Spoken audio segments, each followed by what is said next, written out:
The following is an excerpt from the book Magical Passes, in which Carlos discusses conversations he had with Don Juan about the nature of dreaming and how to use dreaming to access other worlds. There is a link to the book in the description. The reading begins.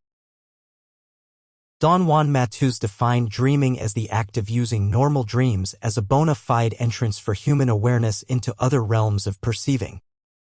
His definition implied for him that ordinary dreams could be used as a hatch that led perception into other regions of energy different from the energy of the world of everyday life and yet utterly similar to it at a basic core. The result of such an entrance was, for sorcerers, the perception of veritable worlds where they could live or die, worlds which were astoundingly different from ours and yet utterly similar. Pressed for a linear explanation of this contradiction, Don Juan Matus reiterated the standard position of sorcerers that the answers to all those questions were in the practice, not in the intellectual inquiry. The art of dreaming, according to what Don Juan taught, originated in a very casual observation that the shamans of ancient Mexico made when they saw people who were asleep. They noticed that during sleep the assemblage point was displaced in a very natural, easy way from its habitual position and that it moved anywhere along the periphery of the luminous sphere or to any place in the interior of it. Correlating their seeing with the reports of the people who had been observed sleeping, they realized that the greater the observed displacement of the assemblage point, the more astounding the reports of events and scenes experienced in dreams. After this observation took hold of them, those sorcerers began to look avidly for opportunities to displace their own assemblage points. They ended up using psychotropic plants to accomplish this. Very quickly, they realized that the displacement brought about by using these plants was erratic, forced, and out of control. In the midst of this failure, nonetheless, they discovered one thing of great value. They called it dreaming attention. Don Juan explained this phenomenon, referring first to the daily awareness of human beings as the attention placed on the elements of the world of everyday life. He pointed out that human beings took only a cursory and yet sustained look at everything that surrounded them. More than examining things, human beings simply established the presence of those elements by a special type of attention, a specific aspect of their general awareness. His contention was that the same type of cursory and yet sustained look, so to speak, could be applied to the elements of an ordinary dream. He called this other, specific aspect of general awareness, dreaming attention, or the capacity that practitioners acquire to maintain their awareness unwaveringly fixed on the items of their dreams. The cultivation of dreaming attention gave the sorcerers of Don Juan's lineage a basic taxonomy of dreams. They found out that most of their dreams were imagery, products of the cognition of their daily world. However, there were some which escaped that classification. Such dreams were veritable states of heightened awareness in which the elements of the dream were not mere imagery but energy-generating affairs. Dreams which had energy-generating elements were, for those shamans, dreams in which they were capable of seeing energy as it flowed in the universe. Those shamans were able to focus their dreaming attention on any element of their dreams and found out in this fashion that there are two kinds of dreams. One is the dreams that we are all familiar with, in which phantasmagorical elements come into play, something which we could categorize as the product of our mentality, our psyche, perhaps something that has to do with our neurological makeup. The other kind of dreams they called energy-generating dreams. Don Juan said that those sorcerers of ancient times found themselves in dreams which were not dreams but actual visitations made in a dreamlike state to bona fide places other than this world.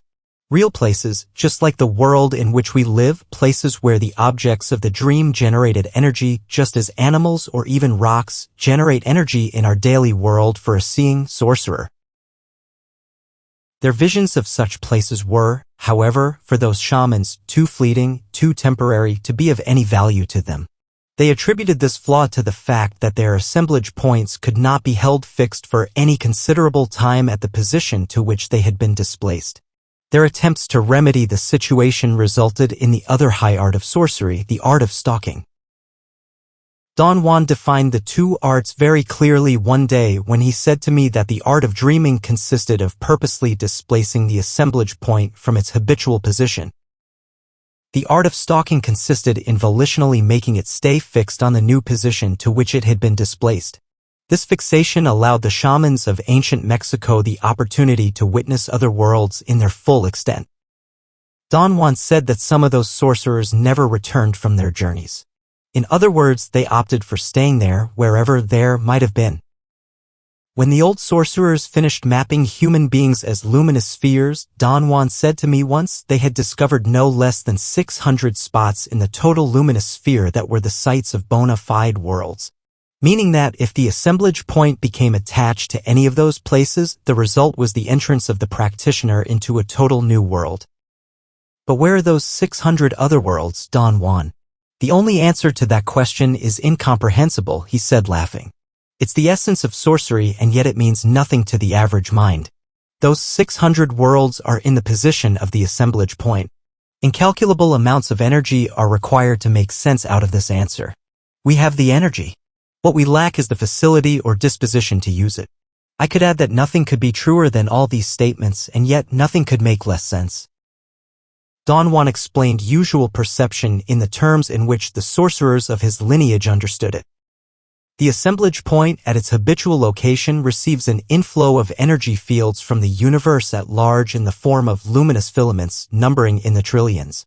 Since its position is consistently the same, it stood to sorcerers' reasoning that the same energy fields, in the form of luminous filaments, converge on the assemblage point and go through it, giving as a consistent result the perception of the world that we know. Those sorcerers arrived at the unavoidable conclusion that if the assemblage point were displaced to another position, another set of energy filaments would go through it, resulting in the perception of a world that by definition was not the same as the world of everyday life. In Don Juan's opinion, what human beings ordinarily regard as perceiving is rather the act of interpreting sensory data. He maintained that from the moment of birth, everything around us supplies us with a possibility of interpretation, and that with time, this possibility turns into a full system by means of which we conduct all of our perceptual transactions in the world. He pointed out that the assemblage point is not only the center where perception is assembled, but also the center where the interpretation of sensory data is accomplished, so that if it were to change locations, it would interpret the new influx of energy fields in very much the same terms in which it interprets the world of everyday life. The result of this new interpretation is the perception of a world which is strangely similar to ours and yet intrinsically different. Don Juan said that energetically, those other worlds are as different from ours as they could possibly be. It is only the interpretation of the assemblage point which accounts for the seeming similarities. Something related to dreaming that was of tremendous interest to me, but which bewildered me to no end, was Don Juan's statement that there was really no procedure to speak of that would teach anyone how to dream. He said that more than anything else, dreaming was an arduous effort on the part of the practitioners to put themselves in contact with the indescribable, all-pervading force that the sorcerers of ancient Mexico called intent. Once this link was established, dreaming also mysteriously became established. Don Juan asserted that this linkage could be accomplished following any pattern that implied discipline. When I asked him to give me a succinct explanation of the procedures involved, he laughed at me. To venture into the world of sorcerers, he said, is not like learning to drive a car. To drive a car, you need manuals and instructions. To dream, you need to intend it. But how can I intend it? The only way you could intend it is by intending it, he declared. One of the most difficult things for a man of our day to accept is a lack of procedure. Modern man is in the throes of manuals, praxis, methods, steps leading to.